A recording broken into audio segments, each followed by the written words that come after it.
క్షణం ఆలోచించండి. మీరు ప్రశాంతంగా నిద్రపోతున్న రాత్రి వేళ దేశ రాజధాని ఢిల్లీ నడిబొడ్డున ఉన్న జంతర్ మంతర్ దగ్గర చదువుకునే యంగ్ స్టూడెంట్స్ కళ్ళల్లోకి గన్లు పెట్టి కాలిస్తే ఎలా ఉంటుందో. ఒక కన్ను చూపు పూర్తిగా పోయి ఆసుపత్రి బెడ్డుపై ఒక 19 ఏళ్ల కుర్రాడు నరకం చూస్తుంటే అసలు మా దగ్గర గన్సే లేవో అని పోలీస్ డిపార్ట్మెంట్ స్టేట్మెంట్ ఇస్తే ఎలా ఉంటుంది. మరోవైపు కొందరు చేతిళ్లలో లాఠీలు పట్టుకొని కెమెరాల ముందుకొచ్చి సందుల్లో దాక్కున్న కాక్రోచెస్ ని ఏరి పాడేయడానికి వచ్చాము, మేము గుండాలము, ఇప్పుడు చూపిస్తాము అసలైన రౌడీయిజం అంటే ఏంటో అని ఓపెన్ గా సిటీ అంతా తిరుగుతూ బెదిరిస్తుంటే ఇది డెమోక్రటిక్ ఇండియానా లేక రౌడీలు ఏలే రాజ్యమా? నమ్మలేకపోతున్నారా? ఇది ఒక సినిమా స్టోరీనో లేదా నాటకమో కాదు, గడిచిన కొన్ని రోజులుగా ఢిల్లీ జంతర్ మంతర్ దగ్గర జరుగుతున్న అన్ఫిల్టర్డ్ రియల్ గ్రౌండ్ రియాలిటీ. అసలు వీళ్ళు ఇంత రచ్చ ఎందుకు చేస్తున్నారు? స్టూడెంట్స్ అడిగిన నేరం ఏమిటి? కేవలం 2 ప్రశ్నలు. గడిచిన 10 ఏళ్లలో 152 సార్లు పేపర్ లీక్ అయ్యేంత చెత్త విద్యా వ్యవస్థ మాకెందుకుంది అని అడిగారు. మా ఫ్యూచర్ నాశనం చేసిన విద్యాశాఖ మంత్రి గారు తన పోస్టుకి రాజీనామా చేస్తారా లేదా? ఇవి 2 ప్రశ్నలే వాళ్ళు అడిగింది. ఈ 2 సింపుల్ ప్రశ్నలు అడిగినందుకు ప్రభుత్వం ఏం చేసిందో తెలుసా? జంతర్ మంతర్ చుట్టూ ఉన్న 17 మెట్రో స్టేషన్లను క్లోజ్ చేశారు. కార్నాట్ ప్లేస్ లాంటి బిజీ ఏరియాలో షాపులన్నీ సాయంత్రం 6:30 కల్లా బంద్ చేయించారు. చివరికి సుప్రీంకోర్టు దగ్గర ఉన్న మెట్రో కూడా క్లోజ్ చేస్తే చీఫ్ జస్టిస్ ఆఫ్ ఇండియా స్వయంగా జోక్యం చేసుకోవాల్సి వచ్చింది. అసలు ఢిల్లీలో ఏం జరుగుతుంది? వారాల తరబడి ప్రశాంతంగా సాగుతున్న స్టూడెంట్స్ ప్రొటెస్ట్ ఒక్క అల్లరిగా మార్చడానికి వెనక నుంచి జరుగుతున్న మాస్టర్ ప్లాన్ ఏంటి? ఈ రోజు ఈ వీడియోలో ఆధారాలతో సహా ప్రతి ఒక్క పాయింట్ మాట్లాడుకుందాం. వీడియోని ఎక్కడా స్కిప్ చేయకుండా చివరి వరకు చూడండి. ఇది కేవలం జంతర్ మంతర్ దగ్గర స్టూడెంట్ సమస్య మాత్రమే కాదు, మన ఇంట్లో ఉన్న మీ పిల్లల భవిష్యత్తు సమస్య. అసలు అక్కడ రాత్రికి రాత్రి ఏం జరిగింది? లీక్ అయిన పేపర్ల వెనుక ఉన్న పెద్ద తలకాయలు ఎవరు? ఆ ఆధారాలేంటో ఇప్పుడు మనం చూడబోతున్నాం.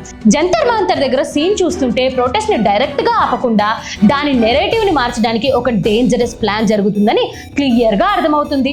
జంతర్ మంతర్ లో ఉన్న వేలాది మంది స్టూడెంట్స్ అనుకుంటుంటే బెదిరింపులు ఇస్తున్న కొంతమంది గుండాలను 2 నిమిషాల్లో సైలెంట్ చేయలేరంటారా?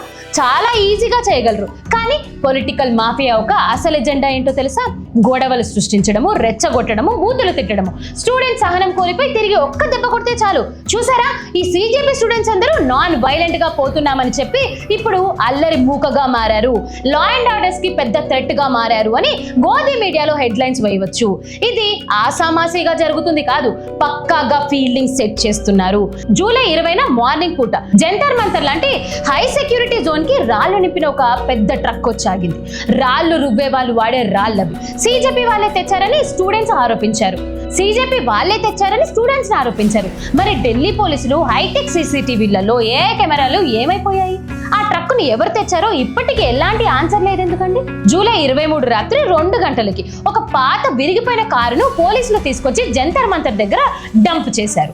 తెల్లవారేసరికి స్టూడెంట్సే ఆ వినాశనం చేశారని కేసు పెట్టడానికి. కాకపోతే ఏంటి మరి ఇదంతా? Police checking. ప్రొటెస్ట్ సైట్ దగ్గర మెల్లమెల్లగా సెక్యూరిటీని తగ్గించేస్తున్నారు. ఎవరైనా ఏమైనా తెచ్చి అక్కడ పడేయొచ్చు, గొడవ చేయొచ్చు అంటే మ్యాచ్ లో బ్యాట్స్మెన్ అవుట్ అవడానికి ఫీల్డింగ్ సెట్ చేస్తారు. చూసారా, సరిగ్గా అలానే చేస్తున్నారు. మరి బయట దేశాల్లో మదర్ ఆఫ్ డెమోక్రసీ అని పబ్లిసిటీ తెచ్చుకోవాలి కాబట్టి ప్రొటెస్ట్లు నేరుగా బ్యాన్ చేయలేరు. అందుకే ఈ స్టూడెంట్ ప్రొటెస్ట్ లో ఉన్న సపోర్ట్ ని, క్రెడిబిలిటీని డ్యామేజ్ చేయడానికి చూస్తున్నారు. గతంలో షాయిన్ బాగ్ అప్పుడు ఏ రూట్ వాడారో, ఫార్మర్ ప్రొటెస్ట్ అప్పుడు ఏ రిపీట్ రూట్ వాడారో ఇప్పుడు అదే ఓల్డ్ ప్లే బుక్ ఫాలో అవుతున్నారు. స్టెప్ 1, మొదట ప్రొటెస్ట్ అసలు పట్టించుకోరు. వీళ్ళు 2 రోజుల నుండి వెళ్ళిపోతారో అని లైట్ తీసుకుంటారు. స్టెప్ 2, ప్రొటెస్ట్ తగ్గకపోతే గోధి మీడియా ద్వారా వీళ్ళకి పొలిటికల్ ఫండింగ్ ఉంది, వీళ్ళు యాంటీ నేషనల్స్ అని బ్రాండింగ్ స్టార్ట్ చేసేస్తారు. ఇక స్టెప్ 3 గురించి మాట్లాడుకుందాం. థర్డ్ పార్టీ గుండాలను పంపి ప్రొటెస్ట్ ఏరియాలో ప్రొవోకింగ్ డైలాగ్స్ అండ్ చిన్న గొడవల్ని క్రియేట్ చేస్తారు. ఇక 4వ స్టెప్ అండ్ ఫైనల్ గా లా అండ్ ఆర్డర్ ఇష్యూ అని కలరింగ్ ఇచ్చి అర్ధరాత్రి వేళ ఫోర్స్ వాడి ప్రొటెస్ట్ ని లేపేస్తారు. బట్ ఈసారి సిస్టమ్ ఒక క్యాలిక్యులేషన్ చేయడం మర్చిపోయింది కావచ్చు. ఈసారి వీళ్ళ ముందుంది అమాయకులు car, logical and educated students. ఈ ప్లే బుక్ వాళ్ళు ముందే క్యాచ్ చేసేసారు. అసలు ఈ 152 పేపర్ లీక్ వెనక ఉన్న పెద్ద తలకాయలు ఎవరు?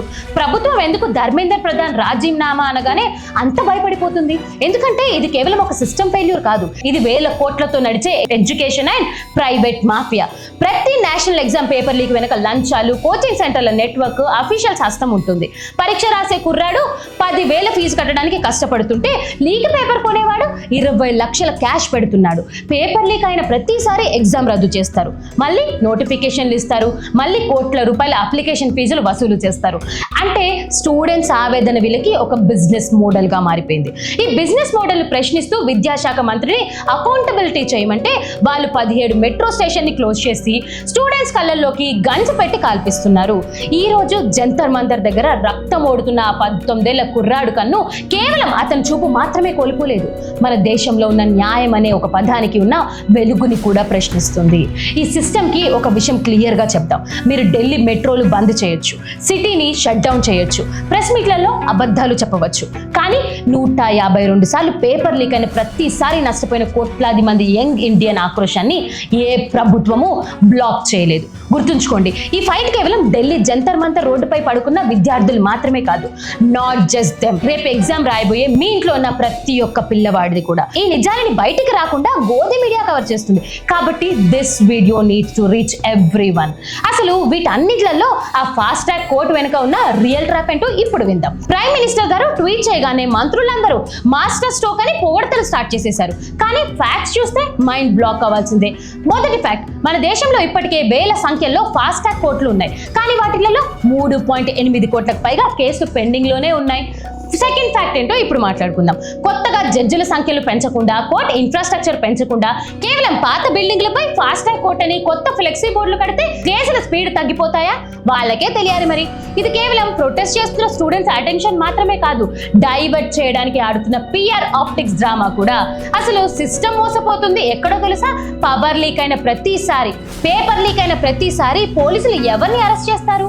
రోడ్డు మీద ఉన్న 10,000 లంచం తీసుకున్న ఒక లోకల్ క్లర్క్ లేదా ఒక చిన్న ఏజెంట్ ని. కానీ ఆ 152 పేపర్ లీక్ వెనుక ఉన్న అసలైన కోచింగ్ సెంటర్స్ ని, ఎన్టీఏ అఫీషియల్స్ ని, హైయర్ లెవెల్ పొలిటీషియన్స్ ని ఎప్పుడైనా అరెస్ట్ చేశారా? నెవర్. ఎందుకంటే ఆ లీకులు ఎక్కడి వరకు వెళ్తాయని ఈ సిస్టమ్ కి బాగా తెలుసు కాబట్టి ఫాస్ట్ ట్రాక్ కోర్టుల పేరుతో ఆ పెద్ద తలకాయలను తప్పించి చిన్న ఏజెంట్లపై కేసులతో ఈ ఇష్యూని క్లోజ్ చేయాలనేదే వీళ్ళ ప్లాన్. మరి ఇప్పుడు అసలైన క్వశ్చన్ కి వద్దాం. అసలు గవర్నమెంట్ ఎడ్యుకేషన్ సిస్టమ్ ని కావాలని క్రాష్ చేస్తుందా? Yes, this is a systematic push towards privatisation. కొంచెం ఆలోచించండి. ఒక్క మిడిల్ క్లాస్ పేరెంట్ తన కొడుకు లేదా కూతురు గవర్నమెంట్ ఎగ్జామ్ రాస్తుంటే ఎంత ఆశగా ఎదురు చూస్తాడు. కానీ ప్రతి ఎగ్జామ్ పేపర్ లీక్ అయ్యి క్యాన్సిల్ అవుతుంటే ఆ పేరెంట్కి సిస్టమ్ పై ఉన్న నమ్మకం పూర్తిగా పోతుంది. నమ్మకం పోయాక వాళ్ళు ఏం చేస్తారు? తన ఆస్తుల్ని అమ్మి అప్పులు చేసి సంవత్సరాలకి 20 నుండి 30 లక్షల ఫీజులు వసూలు చేసే ప్రైవేట్ డిమాండ్ యూనివర్సిటీలు, కార్పొరేట్ కాలేజెస్లో పిల్లల్ని చేర్పిస్తారు. అంటే గవర్నమెంట్ విద్యా వ్యవస్థ నాశనం అయితే ఆ ప్రైవేట్ ఎడ్యుకేషన్ మాఫియాకి వేల కోట్ల బిజినెస్ నడుస్తుంది. కొటారి కమిషన్ ఎప్పుడో చెప్పింది దేశ అభివృద్ధి కోసం ఎడ్యుకేషన్ కి 6% జీడిపి ఖర్చు చేయాలని. కానీ మన దేశంలో ఖర్చు చేసేది కేవలం 2.9% జీడిపి. ఇంకా దారుణం, రీసెర్చ్ అండ్ డెవలప్మెంట్ కి కేవలం 0.6% GDP. China research and development కి 2.4% ఖర్చు చేస్తుంది. యుఎస్ఏ 3.4% ఖర్చు చేస్తుంది. మరి మన దేశంలో రీసెర్చ్ అండ్ డెవలప్మెంట్ కి డబ్బులు ఇవ్వకుండా గ్లోబల్ టాప్ 500 యూనివర్సిటీలలో మన ఇండియన్ కాలేజీలు ఎందుకు లేవు అని అడిగితే సమాధానం ఇచ్చే నాదుడే ఉండడు. ఇంత పెద్ద క్రైసిస్ లో దేశం నడుస్తుంటే మన గోధి మీడియా ఏం చేస్తుంది? ఢిల్లీ నడిబొడ్డున జంతర్ మంతర్ దగ్గర వేలాది మంది స్టూడెంట్స్ రాత్రంతా రోడ్ల మీద పడుకొని ఏడుస్తుంటే టీవీ ఛానళ్లు బ్రైన్ డిబేట్లు దేని మీద జరుగుతున్నాయో తెలుసా? ఏ పొలిటీషియన్ ఏ గుడికి వెళ్ళారా, లేదా ఫలానా రౌడీ షీటర్ ఏం తిన్నాడు, స్టూడెంట్ ఆక్రోశాన్ని చూపించాల్సిన మీడియా ఇలాంటి చెత్త కంటెంట్ తోటి ముందుకొస్తుంది. వీళ్ళకి విదేశాల నుండి ఫండింగ్ వస్తుంది. వీళ్ళు సిజేపీ ఏజెంట్లు అని బ్రాండింగ్ స్టార్ట్ చేసింది. ఈ ప్లే బుక్ మనకి కొత్తదా? అస్సలు కాదు కదా, మనం తరతరాలుగా చూసుకుంటా వచ్చిందే. ఫార్మా ప్రొటెస్ట్ అప్పుడు రైతుల్ని ఖలిస్తానీలు అన్నారు, షాయిన్ బాగ్ ప్రొటెస్ట్ అప్పుడు యాంటీ నేషనల్స్ అన్నారు. ఇప్పుడు మన దేశ ఫ్యూచర్ అయిన స్టూడెంట్స్ ని అల్లర మూకలు అంటున్నారు. ప్రభుత్వం వేసిన 3 స్ట్రాటజీలో భాగమే ఈ మీడియా బ్లాక్అవుట్. నిజాలు బయటికి రాకుండా మిగతా దేశానికి ఈ వార్త చేరకుండా గోడలు కడుతున్నారు. కానీ ఈ సిస్టమ్ ఒక విషయాన్ని అంచనా వేయడంలో విఫలమైపోయింది. This is Gen Z. వీళ్ళకి ఫేక్ నరేషన్లు, గోధి మీడియా ప్రచారాలు అస్సలు నమ్మరు. ఈ రోజు జంతర్ మంతర్ దగ్గర ఒక 19 ఏళ్ల కుర్రాడు కన్ను కోల్పోయినా, 15 మెట్రో స్టేషన్లు బంద్ చేసిన, చివరికి తాగడానికి నీళ్లు రాకుండా అడ్డుకున్న అనుకున్నా ఆ పిల్లలు ఒక్క అడుగు కూడా వెనకకి తగ్గడం లేదు. ఎందుకంటే ఇది కేవలం ఒక ఎగ్జామ్ సమస్య కాదు. This is about their future, self respect and the right to live. ఈరోజు మెట్రోలు మూసేయచ్చు, సోషల్ మీడియాలో ఇన్ఫ్లుయెన్సర్స్ ని డబ్బులతో కొనేయచ్చు, ట్విట్టర్లలో డ్రామాలు ఆడొచ్చు, కానీ 152 సార్లు పేపర్ లీక్ అయిన ప్రతిసారి గాయపడిన యంగ్ ఇండియన్ ఆక్రోశాన్ని ఏ పవర్ కూడా ఆపలేదు. ఈ వీడియో చూస్తున్న ప్రతి ఒక్కరిని నేను కోరేది ఒకటే, ఈ నిజాలు మెయిన్ స్క్రీన్ మీడియాలో రావు. Be the voice for those students. Jantar Mantar దగ్గర జరుగుతున్న రియల్ గ్రౌండ్ రియాలిటీ అందరికీ తెలియాలి. పిఎం మోదీ గారు ప్రకటించిన ఈ ఫాస్ట్ ట్రాక్ కోర్స్ ని చూసి స్టూడెంట్స్ ఏమైనా ఇంప్రెస్ అయ్యారా? Absolutely no. Congress social media incharge Supriya ఒక పవర్ఫుల్ పాయింట్ రేస్ చేశారు. గడిచిన 10 ఏళ్లలో 152 సార్లు పేపర్ లీక్స్ జరిగాయి. ఫాస్ట్ ట్రాక్ కోర్ట్ సంగతి పక్కన పెడితే అసలు ఎగ్జిస్టింగ్ స్లో ట్రాక్ కోర్ట్స్ లో ఎంత మందికి శిక్ష పడింది? 0. మరి ఏ మంత్రి అయినా రిజైన్ చేశారా? లేదు. కాబట్టి ఈ డొల్ల హామీలు దేశ యువత నమ్మదు అని ఆవిడ చెప్పుకొచ్చారు. రాహుల్ గాంధీ కూడా స్ట్రైట్ గా చెప్పారు, పిఎం మోదీ విద్యా వ్యవస్థనే నాశనం చేస్తున్నారు, ధర్మేందర్ ప్రధాన్ రాజీనామా చేయాలి, స్టూడెంట్స్ కి సారీ చెప్పాలి అని. ఇప్పుడు వినండి అసలైన షాకింగ్ ట్విస్ట్. పిఎం మోదీ గారు ఫాస్ట్ ట్రాక్ కోర్ట్స్ పెడుతున్నాము అని స్టేట్మెంట్ ఇచ్చిన రోజే 2024 NEET paper leak main mastermind Sanjeev కి కోర్టు బెయిల్ ఇచ్చింది. ఎందుకో తెలుసా? సిబిఐ అతనిపై ప్రాపర్ ఛార్జ్ షీట్ ఫైల్ చేయలేకపోయింది. మరోవైపు మెయిన్ క్రిమినల్ బెయిల్ పై బయట తిరుగుతుంటే ఇక్కడ జనం కళ్ళల్లో దుమ్ము కొట్టడానికి ఫాస్ట్ ట్రాక్ కోర్ట్స్ అని బిల్డప్ ఇస్తున్నారు. అసలు ఫాస్ట్ ట్రాక్ కోర్ట్స్ అనే కాన్సెప్ట్ ఏమైనా కొత్తదా? 2001లో వాజ్పేయి గారు తెచ్చారు. 2013లో గుజరాత్ సీఎం గా ఉన్నప్పుడు మోదీ గారు ఇదే చెప్పారు. 2014లో అవినీతి ఎంపీలు ఎమ్మెల్యేల విచారణకు ప్రత్యేక కోర్టులు పెడతాము అన్నారు. తీరా చూస్తే వేరే పార్టీల కరప్ట్ లీడర్లను తమ పార్టీలో వాషింగ్ మిషన్ లో వేసి క్లీన్ చేసుకుంటున్నారు. 2019లో పోక్సో కేసుల కోసము, 2024లో క్రైమ్ అగైన్స్ట్ ఉమెన్ కోసము ఇదే అనౌన్స్మెంట్ రిపీట్ చేశారు. న్యాయ నిపుణులు ఏమంటున్నారంటే కోర్టులో సరిపడా స్టాఫే లేదు, ప్రాపర్ ఇన్ఫ్రాస్ట్రక్చరే లేదు. అవి సాల్వ్ చేయకుండా కేవలం పేరు మార్చి ఫాస్ట్ ట్రాక్ అంటే ప్రయోజనం ఏంటి? ఇది కేవలం ప్రొటెస్ట్ ని డైవర్ట్ చేయడానికి చేసిన ఒక గోల్మాల్ కాదా? పోనీ గవర్నమెంట్ ఏమైనా పీస్ఫుల్ గా ఉందా అంటే నో. ఇక్కడ సిచ్యువేషన్ రికార్డ్ అవుతున్న టైంలోనే రైటర్స్ ఇస్తున్న బ్రేకింగ్ న్యూస్ ఏంటో చెప్పనా? ఒకవైపు గవర్నమెంట్ టాస్క్ జరుపుతామని చెబుతూనే ఇంకోవైపు జంతర్ మంతర్ ఏరియాలో ఉన్న మొబైల్ టవర్స్ అన్ని బంద్ చేయాలని టెలికాం కంపెనీస్ కి సీక్రెట్ ఆర్డర్స్ ఇచ్చింది. Completely blackout. షాపులు క్లోజ్ చేయించారు, నెట్వర్క్ కట్ చేయించారు, బయట నుంచి గుండాలను రప్పించారు. అంతేకాదు జూలై 20న ఢిల్లీ పోలీసులపై ప్రెజెన్స్ లో ఉన్న rapid action force RAF students పై గన్స్ వాడారని రిపోర్ట్ వచ్చింది. మొదట పోలీసులు డినై చేశారు, కానీ ఈ రోజు 19 ఏళ్ల ఒక యంగ్ బాయ్ తన కన్ను చూపు పూర్తిగా కోల్పోయే సిచ్యువేషన్స్ కి వచ్చాడని ప్రూఫ్ అయింది. మోదీ గారు ఫాస్ట్ ట్రాక్ కోర్టు గురించి మాట్లాడే ముందు ఢిల్లీ నడుబొడ్డున చదువుకునే పిల్లలకి కంటి చూపు పోగొట్టేలా గన్స్ కాల్చిన, ఆర్డర్లు ఇచ్చిన వాళ్ళపై ఫాస్ట్ ట్రాక్ కోర్టు వేసి యాక్షన్ తీసుకుంటారా అంటే అస్సలు లేదు. ఆయన దాన్ని పట్టించుకోవడమే లేదు. మన పొలిటీషియన్స్ గోధి అంకెట్స్ హేళనగా అంటూ ఉంటారు, మనం నేపాల్ కాదు బంగ్లాదేశ్ కాదు అని. మనం కాకూడదనే కోరుకుంటున్నాము, కానీ ఆ దేశాల్లో పాలకులైన వాళ్ళు ఏ తప్పులు చేసి పడిపోయారో ఇక్కడ అదే మిస్టేక్స్ చేస్తున్నారు. బంగ్లాదేశ్ మిస్టేక్, షేక్ హసీనా చేసిన బిగ్గెస్ట్ మిస్టేక్ ప్రొటెస్ట్ చేస్తున్న స్టూడెంట్స్ ని రజాకార్స్ అని ముద్ర వేయడం. ఇక్కడ స్టూడెంట్స్ ని ఒక సారస్ ఫండెడ్ యాంటీ నేషనల్ అని ముద్ర వేస్తున్నారు. నేపాల్ మిస్టేక్ ఏంటో చెప్పినా ప్రశాంతంగా సాగుతున్న ప్రొటెస్ట్ పై పోలీసులకి ఫైరింగ్స్ ఆర్డర్స్ ఇవ్వడము, వితౌట్ ఎనీ రెస్క్యూ టీమ్స్ దాడి చేయడము. ఇవన్నీ మీరు స్టూడెంట్స్ పట్ల రెస్పెక్ట్ చూపించకుండా వారి వాయిస్ ని వినకుండా బెదిరించాలని చూస్తే కోపం కట్టలు తెంచుకుంటుంది. పట్నాలో హైడ్రోజన్ ట్రైన్ పై స్టూడెంట్స్ రాళ్ళు విసిరారు అని ఫేక్ వీడియోలు ప్రచారం చేస్తున్నారు. ఇంకా కొన్ని మీడియా ఏమో దీని వెనక పాకిస్తాన్, చైనా, బంగ్లాదేశ్ ఉన్నాయని మైండ్ లేని డిబేట్స్ పెడుతుంది. అంతమంది విదేశీయులు వచ్చి మన రాజధానిలో రచ్చ చేస్తుంటే మరి మన హోమ్ మినిస్టర్ అమిత్ షా గారు ఏం చేస్తున్నారు? ఆయన రాజీనామా చేయాలి కదా, మరి ఆయన ఎందుకు చేయకుండా సైలెంట్ గా ఉంటున్నారు అనుకుంటున్నారు? ఇప్పుడు అసలైన పాయింట్ మాట్లాడుకుందాం.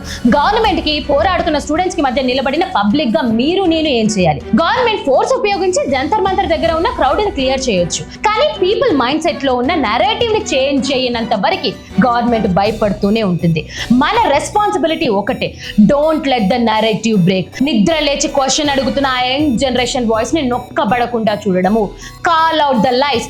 ఫేక్ న్యూస్లు, fake social media trolls, lots of media పరుస్తున్న అబద్ధాలను పీస్ఫుల్ గా ఎండగట్టడము, రికార్డ్ ఎవ్రీథింగ్. మీరు గ్రౌండ్ లో ఉంటే ప్రతి సంఘటనను ఫోన్ లో రికార్డ్ చేయండి. ఢిల్లీ హైకోర్టు ఇప్పటికే పోలీస్ రౌడీయిజం పై లాఠీ చార్జ్ పై ఆరోపణలు తీసుకుంటుంది. ఆ వీడియోలే రేపు రీగల్ గా జస్టిస్ తెస్తాయి. ఈ రోజు దేశ నలుమూలల నుంచి బీహార్, యూపీ, మహారాష్ట్ర, అస్సాం నుంచి వేలాది మంది స్టూడెంట్స్ బ్యాగులు పట్టుకొని ఢిల్లీకి వస్తున్నారు. రైతుల ఉద్యమం ఏడాది పాటు సాగినప్పుడు ఎడ్యుకేషన్ మినిస్టర్ రాజీనామా చేసే వరకు ఈ ప్రొటెస్ట్ ఎందుకు సాగకూడదు అని ఛాలెంజ్ చేస్తున్నారు. అంతేకాదు జంతర్ మంతర్ దగ్గర ఉన్న స్టూడెంట్స్ స్వయంగా రోడ్డు పైన ఉన్న రాళ్లను ఏరి శుభ్రం చేస్తున్నారు. రేపు ప్రొటెస్ట్ ని బ్లేమ్ చేయడానికి ఎవరైనా ఆ రాళ్లను వాడతారేమో అని భయపడి అంత రెస్పాన్సిబిలిటీగా నడుచుకుంటున్నారు. ఫైనల్ గా ఒక్కటి గుర్తుంచుకోండి, ఇది కేవలం ఒక రాజకీయ నాయకుడికి వ్యతిరేకంగా జరుగుతున్న పోరాటం కాదు. ఇది మన దేశ భవిష్యత్తు కోసం ఎడ్యుకేషన్ సిస్టమ్ ని కాపాడుకోవడానికి జరుగుతున్న ఫైట్ ఫర్ ద ట్రూత్. ఈ రోజు దేశ వ్యాప్తంగా ప్రొటెస్ట్ కి పిలుపునిచ్చారు. మీరు రోడ్డుపైకి వచ్చి ధర్నాల్లో పాల్గొంటారా లేదా అనేది మీ పర్సనల్ చాయిస్. కానీ ఇంట్లో కూర్చొని మీ ఫోన్ స్క్రీన్ మీద ఉండే సోషల్ మీడియా అబద్ధాల ప్రచారం చేసే నకిలీ దేశభక్తుల్ని నిలదీయడం మీ కనీస బాధ్యత. ఈ రోజు స్టూడెంట్స్ జంతర్ మంతర్ దగ్గర వాళ్ళ డ్యూటీ వాళ్ళు చేస్తున్నారు. మరి పబ్లిక్ గా మనం మన డ్యూటీ చేస్తున్నామా లేదా అని ప్రతి ఒక్కరూ ప్రశ్నించుకోవాలి. ఇప్పుడు కామెంట్ సెక్షన్ కి వెళ్ళి మీ ఒపీనియన్ ఖచ్చితంగా మెన్షన్ చేయండి. ఎంతమంది ఈ వీడియోని చివరి వరకు చూసారో, ఎంతమంది విద్యార్థుల ఫ్యూచర్ కోసం సపోర్టివ్ గా ఉన్నారో చూద్దాం. దయచేసి ఈ వీడియోని ప్రతి ఒక్కరికి షేర్ చేయండి. Truth should win. జై హింద్.